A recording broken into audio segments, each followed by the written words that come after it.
할 수 있겠지만 어찌되었든 그 지역의 조직 노동자가 굉장히 보수화되어 있고 또 조직 노동자 자체가 굉장히 적고 영세 자영업자나 비공식 고용 노동자들이 굉장히 많은 그 지역에서 나름대로 주체를 세우려는 수많은 노력들이 있었습니다. 그래서 뭐 협동조합이라든지 그다음에 또 그 주민자치위원회라든지 그런 다양한 노력도 있었습니다. 그러니까 거기서도 물론 엄청난 격렬한 논쟁이 있었겠죠. 근데 어쨌든 그러한 논쟁을 통해서 분명히 우리가 그걸 뭐 노동하는 대중으로 표현을 하든 아니면 뭐 어떤 표현을 하든 분명히 새로운 특히 물론 전반적인 세계적인 어떤 탈상품화 시대 뭐 그런 것뿐만 아니라 이 지구 자본주의 체제 속에서 우리와 같은 위치에 있는 국가의 독특한 그런 상황 속에서 우리가 분명히 그런 새로운 주체를 만드는 노력 자체를 그거는 우리가 해야 된다고 생각합니다. 그러니까 거기서 나오는 그런 논쟁들이 여기서 다 정리될 수 있다고 생각하지 않고요.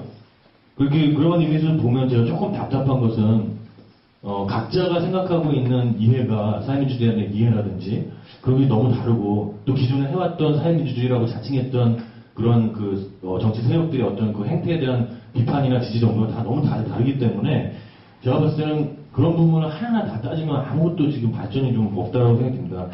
그래서 저는 개인적으로는 물론 이제 사회민주주의 조금 더 넓게 좀 해석을 하고 싶거든요. 그것이 사회민주주의가 역사적으로 어떻게 해왔는지 그 정의뿐만 아니라 아까 얘기했다시피 그런 측면에서 그렇기 때문에 지금 과도하게 이렇게 막 대립되고 있는 쌍들, 뭐 시민이나 노동, 뭐 국가, 시장 이런 거에 대해서 굉장히 열려있다라고 하면서도 새롭게 구성해야 된다면서도 막상 내용 들어가 보면 거기에 있는 내용들을 그대로 고집하는 어떤 부분은 이런 부분에 고집하고 어떤 부분은 이 부분에 고집하는 그런 것들 충돌이 좀 보여서 너무 좀 안타깝습니다.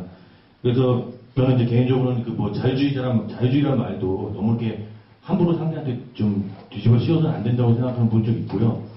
그 다음에 또 정치적으로 또 경제적으로 봤을 때 신자유주의라는 말도 마찬가지입니다. 그러니까 자본주의가 존재하는 사실 어디까지가 이게 우리가 완벽하게 지금 뭐 자본주의를 극복하겠다는 그런 상이 없는 상황 속에서 쉽게 신자유주의로 뒤집어 씌워질 수 있는 가능성이 항상 존재하기 때문에 그런 것들을 좀 이렇게 우리가 좀 열린 그런 사고로 좀 했으면 좋겠다는 그런 기본적인 좀 생각을 갖고 있습니다. 가령 예를 들면 뭐 기본소득론도 이제 보면은 뭐 스위스에서 보면은 기본적으로 복지국가가 어느 정도 돼 있는 상태에서 기본소득을 얘기하는데 마치 우리나라에서는 오히려 그게 복지국가보다 더 나은 제도라는 것처럼 이렇게 얘기를 하고 있는 그런 논쟁 구도도 저는 굉장히 좀 괴이하다 이런 생각도 좀 들었고요.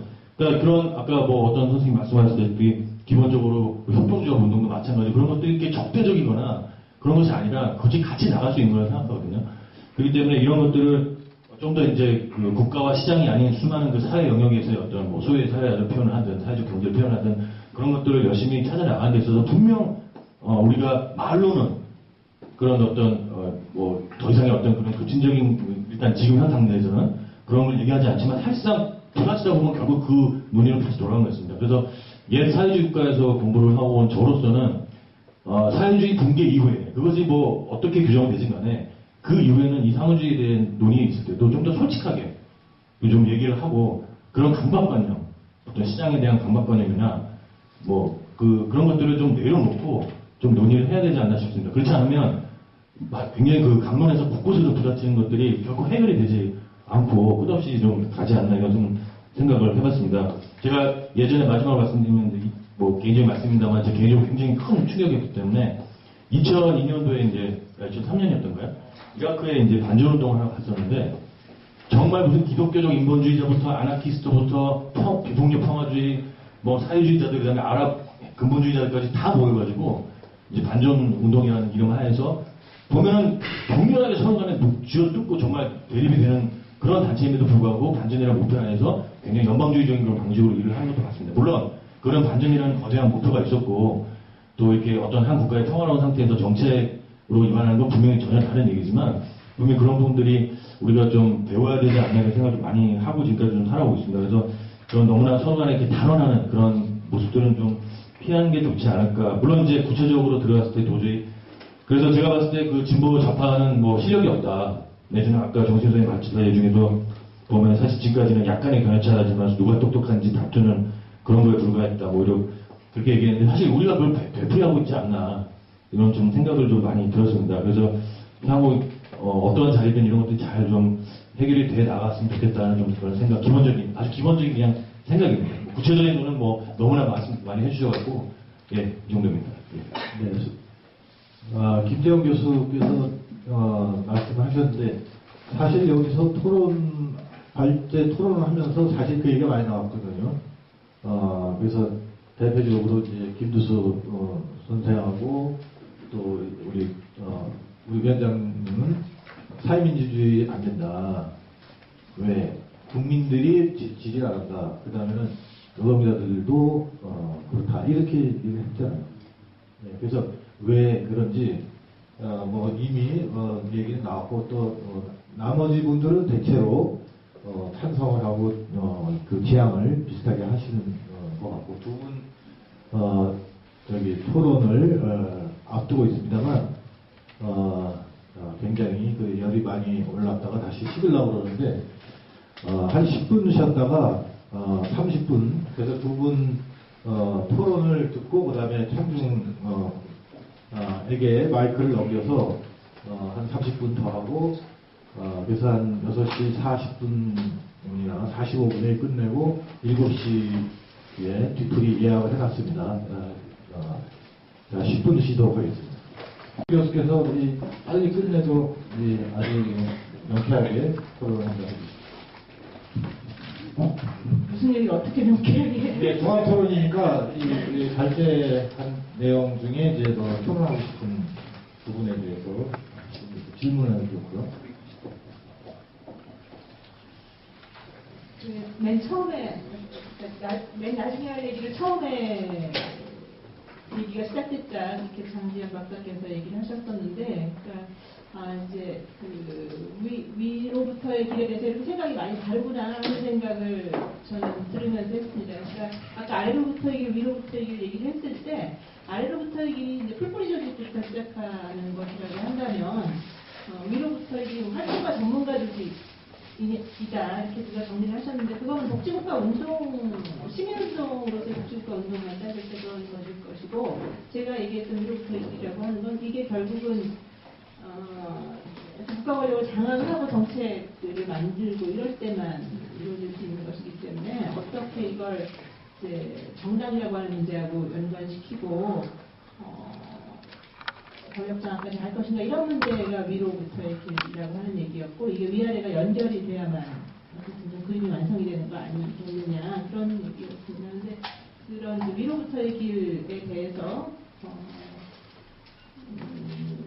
어쨌든 우리 현실을 직시하고 여기서부터 출발해서 가능한 것들을 만들어가야 된다 이런 입장도 있으신 것 같고 그 다음에 현실의 정당운동이라고 하는 것이 너무나 문제가 많기 때문에 폐부대를 만들어야 된다 이렇게 생각하시는 문제인 것 같고 그 87년 시대가 만들어야 정치 제도를 개혁하지 않으면 폐부대를 만들어봐야 금방 헌부대가 될 것이고 그 부대를 만드는 것 자체가 쉽지 않을 것이다. 국민들이 지지를 표로 연결시키고 그걸 의석으로 연결시키고 이러기가 어려울 것이고 여러 가지 말씀을 들었는데 이제 이런 어떻게 보면 이 전체적인 그 프로그램 자체는 사민주의에 대한 일정한 동의에 기반해서 각각의 부문운동과 사민주의 간의 관계를 어떻게 설정할 것인가 이렇게 모양새는 짜여져 있는데 뚜껑을 열고 보니까 너무나 기초적인 것에 대한 생각들이 많이 다르셔서 심지어는 이제 한 분은 혁명 아니고 아무것도 안 된다고 생각하시고 한쪽은 도대체 이게 혁명하자는 얘기냐 혁명으로 뭘 할 수 있다는 얘기냐 이렇게 이제 얘기가 되니까 이 도대체 어떻게 얘기를 수습해야 될지 듣는 사람도 난감한 그러니까 포럼이죠. 다 터놓고 얘기를 하고 하셨나요? 그만할까요? 지금 얘기가 계속 중요한가? 질문이 나오면 또 나중에 예예 뭐 좀 이게 저는 서른만 한 것 같은데 그만하기로 하겠습니다. 더 할 얘기도 사실 별로 없어요. 네. 저는 와서 들으면서 제가 사민주의가 뭔지 그냥 교과서나 이런 책 쓰신 거 보고 알고 있다고 생각했는데 내가 몰랐나? 이런 생각이 조금 들었어요. 제가 딱 오늘 여기 이렇게 들어서는데 정승희 선생님 저보고 이런 데 와도 괜찮냐 이렇게 물어보시거든요. 사회주의 이렇게 딱 붙은데 강변연구소에서 저기 정부 예산으로 월급 받는 사람이 여기가 되나 그런 취지로 물어보신 거 아닌가 싶고요.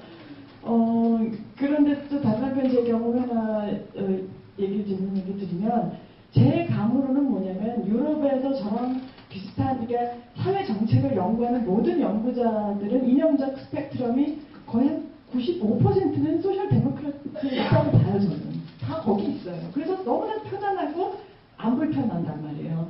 그리고 저는 사실 여기 오면서 한 번도 그 생각 해본 적이 없어요. 하나도 안 불편해요. 굉장히 편안해요. 그래서 그런 취지에서 보면 3인주의라는 굉장히 넓은 그 자체로 포용력 있는 그런 이념이라고 저는 생각을 하는데 와보니까 그렇지 않나? 정말 선거처럼 칼칼이 나눠야지 되는 그런 건가? 하는 그런 생각이 들어서 조금 힘들었습니다. 그러니까 그게 구체적으로 집권 가능한 정당을 염두에 두시면서 어떤 방식으로 정당을 할 거냐를 생각하시면은 여러 가지 노선 투쟁이 가능하겠지만 그게 아니고 사민주의적 가치를 실현한다라는 것보다 폭넓은 그냥 일반 대중들이나 혹은 정당 활동을 염두에 두지 않는 사람들 입장에서 보면 이게 저보다 큰 한 통에 들어오는 문제가 아닌가 생각을 하고 저로서는 정의당이든 아니면 민주당을 바꿔내든 사민당을 창당하든 하나도 안 중요하고요. 그냥 그중에 이기는 사람 내 편이에요.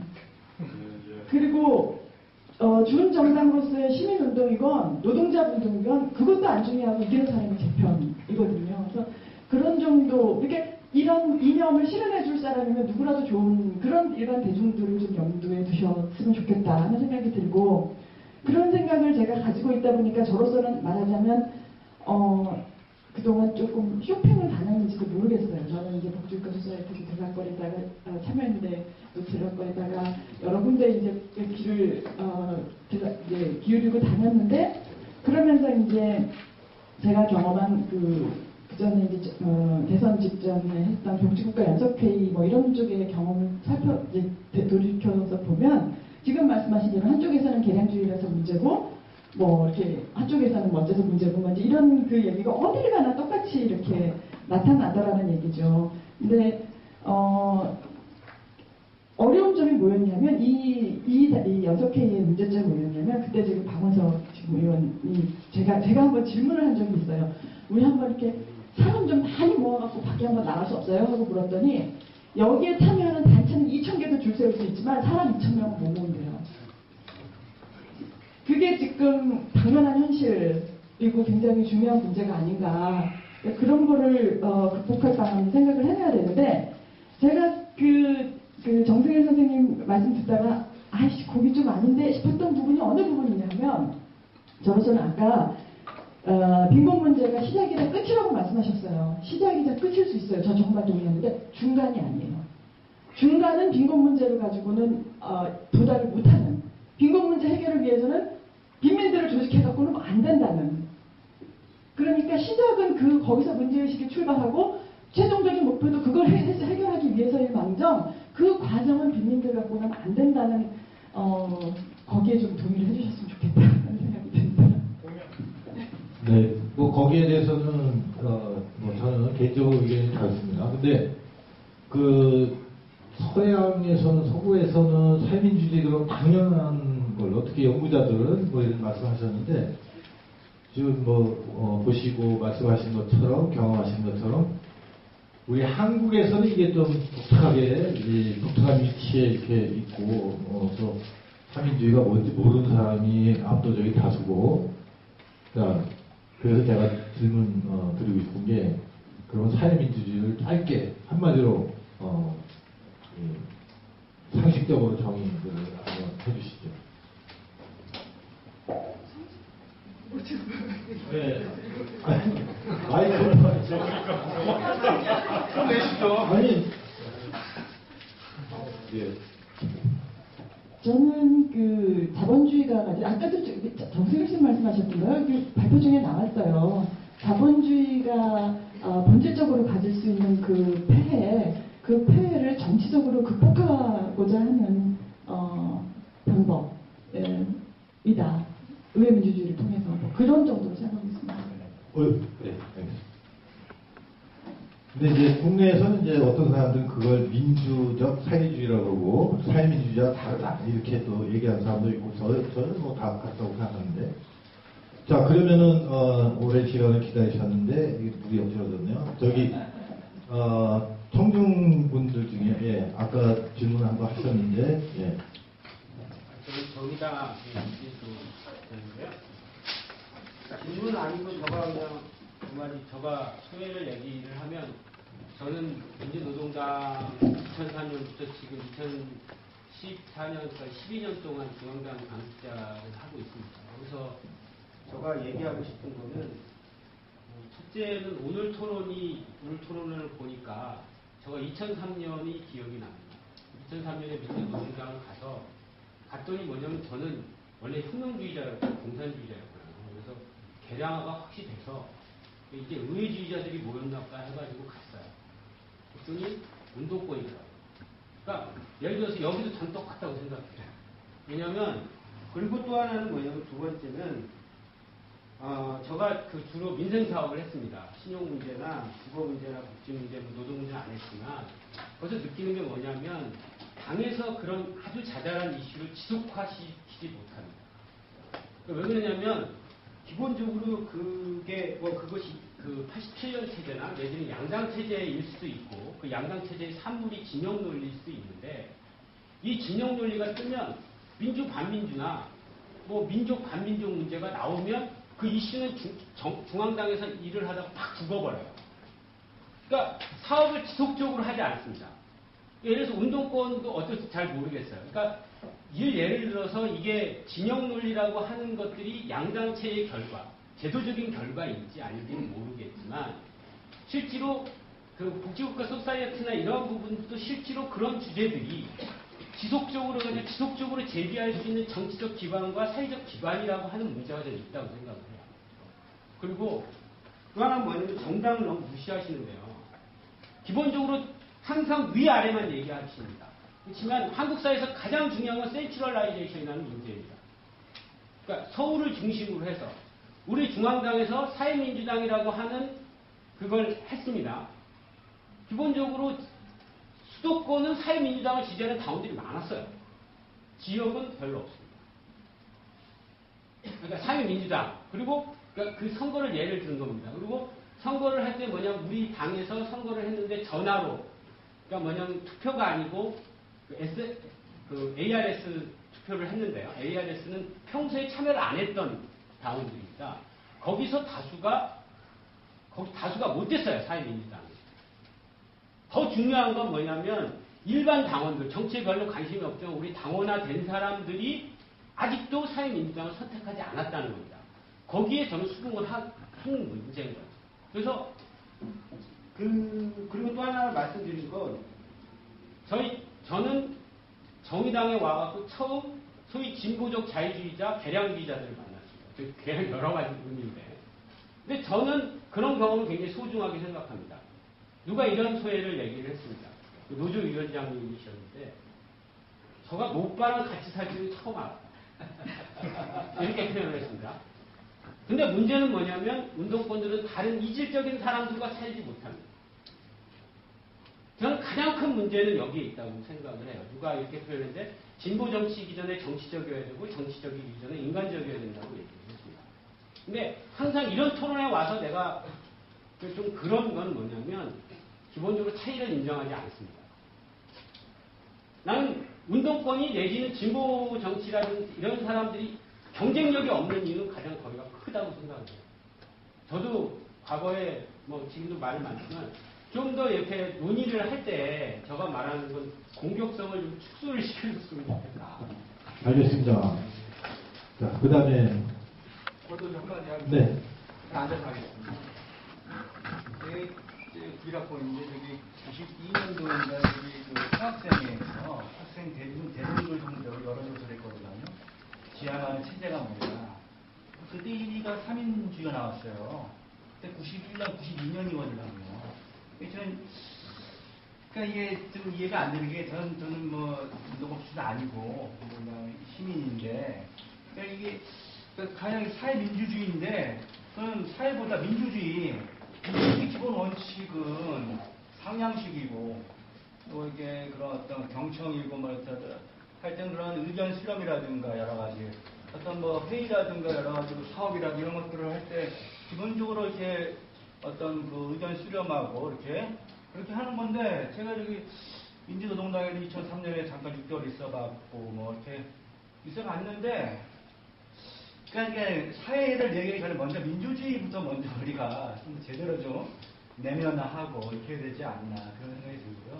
그러니까 왜 그러냐면 그러니까 대중들은 학생 대중들은 운동권 지도부 출신 아니고 대중들은 대부분 다 이렇게 3인주의 원했다 그랬는데 근데 뭐 여전히 뭐 21세기에도 뭐 혁명론 얘기하고 무슨 뭐 이렇게 그러니까 이게 그러니까 저기 그러니까 물론 지적인도 중요하지만 그러니까 이런 그러니까 인간관계라든가 여러 가지 이렇게 정치활동 대중 정치를 한다 그러면은 그런 어떤 대중과 소통이라든가 여러 가지 뭐 의견 수렴이라든가 이런 걸 통해서 뭔가 저기 어떤 그런 활동을 해야 되는데 그러니까 저도 이게 민주정을 지켜봐 왔고 또 뭐 여러 또 저도 또뭐 욕은 아니지만 노무현을 사랑하는 한 사람으로서 뭐 국민참여당이라든가 여러 가지 뭐 정당도 경험했지만 평당원으로서 계속 경험해 왔거든요. 근데 열린당도 그랬고 별로 그렇게 정당을 주도하는 그런 분들이 그렇게 그 어떤 일반의 방식이 그렇게 민주적인 것 같지 않았다는 그런 문제의식. 네. 네.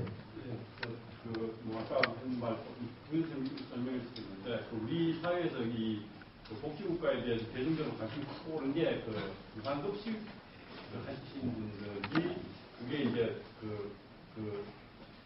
문제의식을 사회적으로 공감을 얻은 거 아니에요. 그러니까, 아까 이제 앞에서 이제 이제 어떻게 조직할 거냐, 그런 얘기를 했잖아요. 그런데 사실은, 뭐 우리가 많이 해봤지만은 일을 하면서 사람들이 모이고 그게 이제 조직화되고 이렇게 되지 않습니까? 그러니까 이제 오늘 이제 전 굉장히 중요한 자리라고 봤는데, 그러니까 각 영역에서 일을 중심으로 어떤 사업, 어떤 프로젝트, 프로그램까지 하면 좀 크지는 모르겠는데 하여튼 어떤 일을 하면서 어떻게 사람을 모았다. 이 앞으로도 어떤 일을 하면서 어떻게 사람을 좀 그러니까 개념 정의하지 말고 개념 규정하지 말고. 그러니까 어떤 일은 더 중요하고 어느 일은 덜 중요하고 이거 따지지 말고 뭐든지 하든 어느 어떤 돈이 있는 사람들 없는 사람들 그런 거 따지지 말고 어느 수도권 지역 따지지 말고 하여튼 뭐 어떤 일을 해서 어떻게 사람들 모았다. 그게 그렇게 싹 끌고 모아서 우리 가야 되지 않습니까? 네. 자, 마지막으로 뭐 청년 중에 저 한 말씀 해도 되겠습니까? 네, 저 카메라맨은 아니고요. 현지 칼림대학교 사회과학대 학생회장, 단과대학 학생회장 하고 있고요. 학생운동도 조금 하고 있습니다. 근데 이태영 대표가 아까 말한 말을 정말 무수히 많이 공감을 했어요. 기성세대들의 잘못이라고 생각은 절대 하지 않습니다. 근데 지금 현재 많이 젊은 층들, 그러니까 청년들이 말하고 있는, 그리고 기성세대들이 말하고 있는 진보와 우리가 생각하고 있는 진보는 너무 다르다라는 얘기를 많이 합니다. 그러니까 그런 부분에 대해서 뿔뿔이 흩어져 있는 그 청년들의 그런 마음들을 조금 하나로 다 잡을 수 있는 방법이 좀 필요하다고 생각이 들고요. 그리고 많은 진보 정당들이 있지 않습니까? 많은 진보 정당들이 있지만 그 진보 정당들을 아까 말씀하신 것처럼 어떻게 보면은 그 진보 정당들 내에서도 지휘부나 지휘체계에 관련되신 분들은 하나같이 자기의 그 위치, 자기의 직급이나 자기의 누리고 있는 명예를 지키기 위해서 점점 보수가 되는 것 같아서 그 청년운동 그리고 학생운동을 하고 있는 학생 대표로서 되게 가슴이 아프다라는 생각을 많이 들었기 때문에 적어도 3인주의를 여기 하고 계신 분들만큼은 그러니까 당부의 말씀이지만 청년들을 좀 움직일 수 있는 방법을 강구하셔서 그리고 청년들과 함께 할 수 있는 그리고 새로운 발판을 좀 마련해 주셨으면 좋겠다라는 말씀을 드리고 싶어서 이렇게 말씀드리게 됐습니다. 알겠습니다. 저희가 이제 앞으로도 매년 두 차례씩 계속 이 포럼을 진행해 나갈 텐데요. 내년 5월에 이제 또 할 겁니다. 그래서 지금 뭐 한겨레 사회문화연구소 같은 경우도 이제 공동 기획에 참여할 의향을 보였고, 그리고 이제 에버트 재단하고도 이제 계속 접촉 중입니다. 그래서 우리가 연속적으로 조금씩 확대를 해나가면서 할 텐데, 이 기획 단계에서부터 젊은 청년들이 좀 많이 참여를 해주시면 좋겠고요. 잘 알겠습니다. 자, 꼭 끝내기 전에 꼭 한마디 해야 되겠다. 없으시죠? 제가 뭐 기회 있어도 한번 네. 먼저 하시죠. 딴 게 아니라 아까 제가 자유민주주의는 안 된다라는 뜻이 이제 혹시 이제 이해되신 것 같아서 제가 보충 설명드리고 싶은데요. 전 일단 뭐 독일의 3인당 같은 경우에도 자유평등연대 이런 그 모토를 내세우고 있는 것 같고 스웨덴도 마찬가지고요. 그런 것처럼 이제 14년 전 2000년에도 어쨌든 3인주의나 3인당에 대한 여러 오해 때문에 잘 안 된 게 있었고 지금도 약간 그럴 가능성이 있어 보인다라는 생각이 아까 뭐 특히 이제 임성규 전 위원장 같은 경우는 그런 류의 이야기를 하신 것 같고요. 그래서 그런 생각을 저는 가지고 있는데 만약에 우리가 다당제가 돼가지고 한 5당 체제가 된다면 좀 더 넓은 연대가 필요하기 때문에 이제 그런 인식, 그런 고정관념에 대한 고려도 필요할 것 같고요.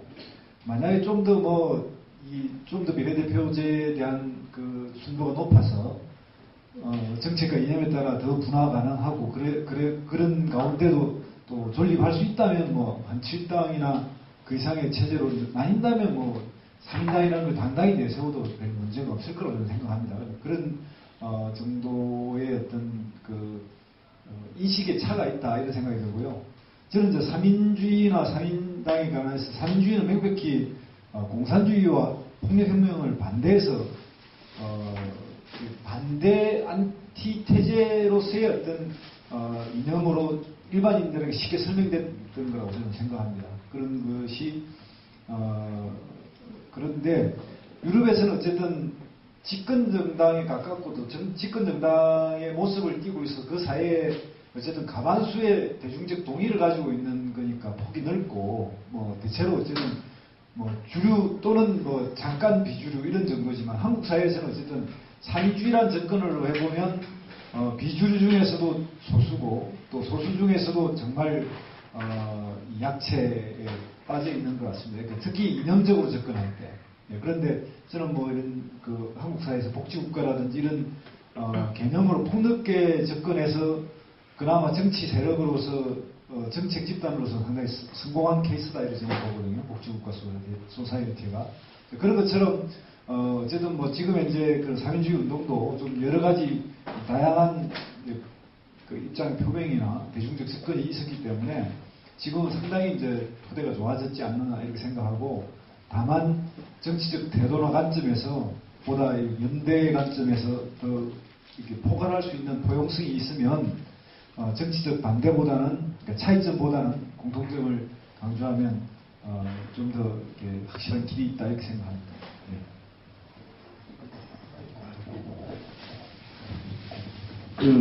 김지훈 교수님께서 좋은 말씀 주셨거든요. 의대 중심으로 실제 활동을 하면서 대중을 조직하는 게 필요하지 않느냐. 이 시점을 좀 자랑 좀 잠깐만 하겠습니다. 저희가 사회민주주의가 구성된 지가 이제 재구성된 지가 2월 22일인데 한 7개월 조금 더 넘었죠. 근데 이제 광주 예를 들자면 1월 달부터 매달 강좌를 열고 있습니다. 그리고 한 번도 뭐 정당이나 이렇게 경험하지 않은 분들이 한 500명 이상이 사회민주센터 강좌를 듣고 또 복지국가나 사회민주주의 이념에 관련해서도 편하게 받아들일 수 있는 상황까지 갔다.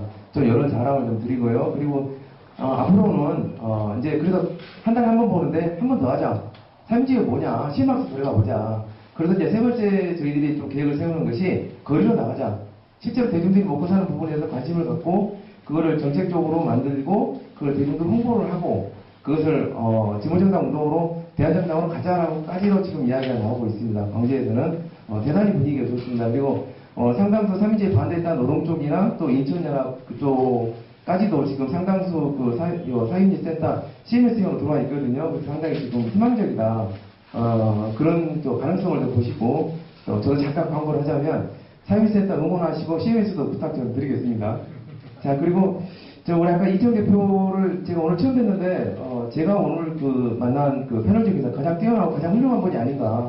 정말 말씀 잘하고 생각 너무 좋고, 그리고, 이런 분들이 있기 때문에 한국 사회의 미래는 밝다. 저는 굉장히 희망적으로 좀 보고 있어요. 그래서 오늘 굉장히 좀 흔쾌하게 좋았고요. 근데 아까 제가 말씀드렸던 이제 한 가지 노동의 이상의 소득을 가져가는 것에는 착취가 아니냐라고 이제 말씀드렸는데, 그래서 뭐냐면 투기자본이나 근로소득에 대한 부분이지, 뭐 소득 구간이 얼마라고 해서 그건 아니다. 오해가 있었던 것 같고, 또 하나는 이제 아까 우리 임준수 시장님께서 말씀하셨던, 그건 굉장히 공감하는 게 뭐냐면, 대중들과 섞이지 못한다. 근데 또 한 번 자랑을 더 하겠습니다. 우리 3.1세대 같은 경우는 여러 계층, 다양한 사람들, 뭐, 정당 활동, 그 다음에 다양한 계파들이 섞여서 잘 돌아다닙니다. 이렇게 잘 놀고 있거든요.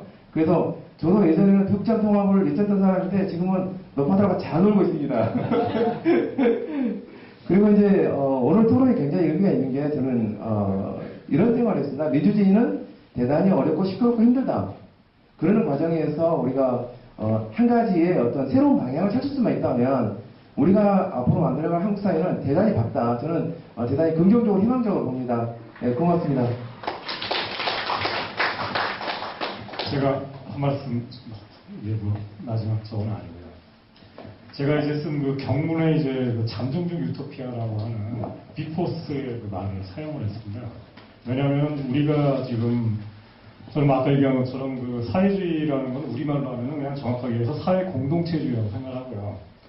그런 세상이 만들어지는 거는 저는 100년 뒤 정도 될 것 같다고 생각합니다. 그리고 여전히 저는 마르크스가 생각했던 그런 말하자면 아침에 낚시하고 저녁 때 책 읽고 그냥 중간에 잠깐 일하고 말하자면 일주일에 3일만 일하고 하루에 3시간만 일하고 나머지 시간은 노는데 그게 노는 게 아니라 정말로 그냥 이렇게 의미 있는 뭔가 취미 활동도 하고 독서도 하는 그런 세상이 이루어질 수 있고 또 실제로 우리가 갖고 있는 이 생산력, 기술력 이런 것들을 더 발전시키게 되면 저는 그런 것이 가능하다고 생각합니다. 단지 이 자본주의 체제라는 것이 기술이 발전되면서 거꾸로 인간을 착취하기 때문에 막고 있다고 생각하고요.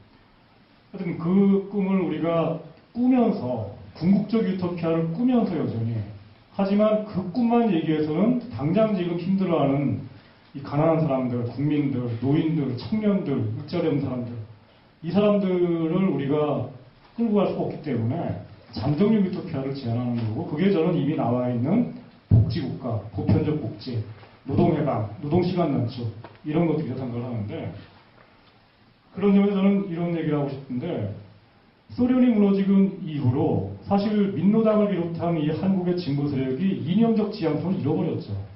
사회민주주의를 거부하면서 자본주의 타도를 얘기를 했지만은 실제로 내용이 하나도 없었습니다.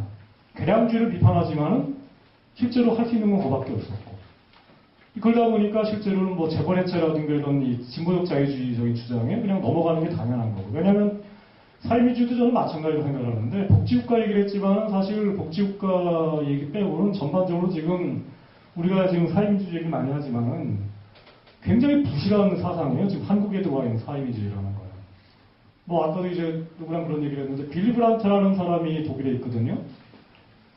빌리 브란트에 관한 저작이 전혀 번역이 안 돼 있습니다.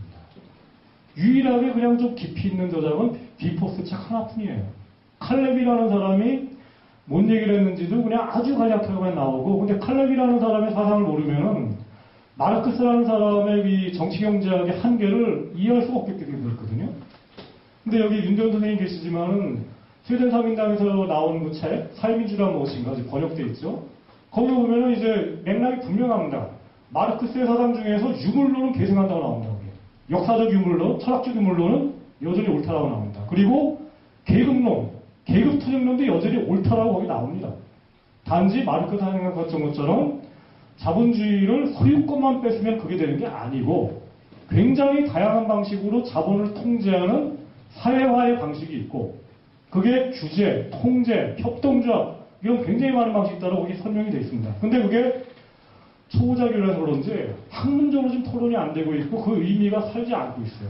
그런 점에서 저는 여전히 한국에서 지금 알려져 있는 사회민주주의는 굉장히 초보적인 수준이고 파편적이고 종합적이지 않고 그래서 지식인들이 지금 할 일이 굉장히 많고 연구소를 만들어서 책들을 많이 번역을 해야 되고 근데 이제 이런 작업들을 다 해야지만이 사회민주당이 만들어지려면 하세월이겠죠.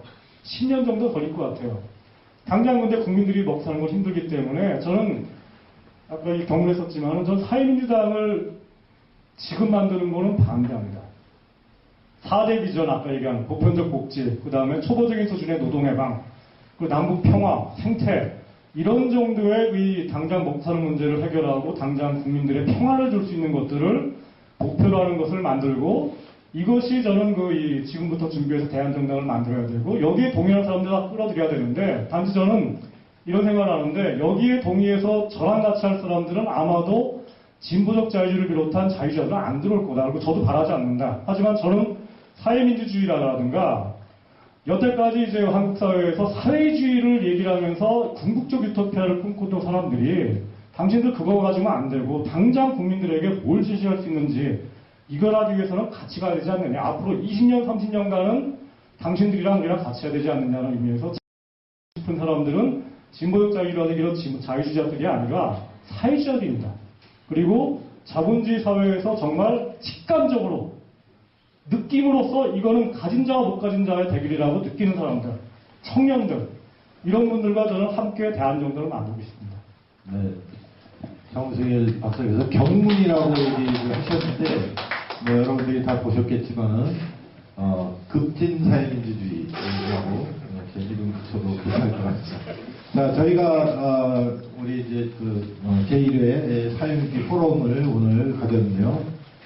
장시간 동안 이런저런 이제 작은 차이, 또 이제 여러 다양한 입장 뭐 이런 것들을 봤습니다만, 김두수 선생이 얘기도 했습니다만, 사실은 이제 이 대동소이, 좀 더 크게 보면 대동소이 한 것이고, 그리고 이런 포럼이 필요한 이유는 바로 그 작은 차이를 터놓고 얘기해서 자꾸 이렇게 밀링